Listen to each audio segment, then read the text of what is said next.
सोलापुरात राजकीय घडामोडींना वेग आलाय। सिद्धेश्वर सहकारी साखर कारखान्याचे प्रमुख धर्मराज काडादी, राष्ट्रवादी पवार गटाचे जिल्हाध्यक्ष बळीराम काका साठे आणि महेश कोठे यांनी शरद पवारांची भेट घेतल्याचं समोर आलंय। बारामतीमध्ये ही भेट झाल्याची माहिती मिळत आहे। या बैठकीत काय झालं हे आपण सविस्तर पाहूयात। त्याआधी आपण जर आपल्या हक्काच्या राजनीती चॅनलला सबस्क्राइब केलं नसेल तर सबस्क्राइब करा, जेणेकरून आमचे अपडेट्स तुम्हाला लवकर मिळतील। धर्मराज काडादी यांनी काही दिवसांपूर्वीच कार्यकर्त्यांचा आग्रह असेल तर आपण दक्षिणमधून निवडणूक लढवण्यासाठी तयार आहोत असे जाहीर केले होते।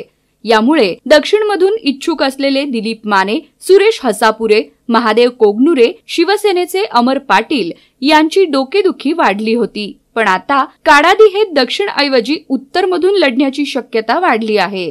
काडादी आणि कोठे यांनी उमेदवारीच्या विषयावरूनच पवार यांची भेट घेतल्याचं बोललं जातंय। सूत्रांच्या माहितीनुसार काडादी हे दक्षिणऐवजी उत्तरमधून निवडणुकीच्या रिंगणात उतरतील। त्यांना महेश कोठे आणि दिलीप माने हे साथ देतील। मध्यमधून महेश कोठे यांना संधी देण्यात येईल। येथे कोठे यांच्या मदतीला काडादी आणि माने असतील आणि दक्षिणमधून दिलीप माने यांना उमेदवारी दिली जाईल। येथे माने यांना काडादी कोठे मदत करतील असं समीकरण महाविकास आघाडीकडून जुळवण्यात येत असल्याची चर्चा आहे।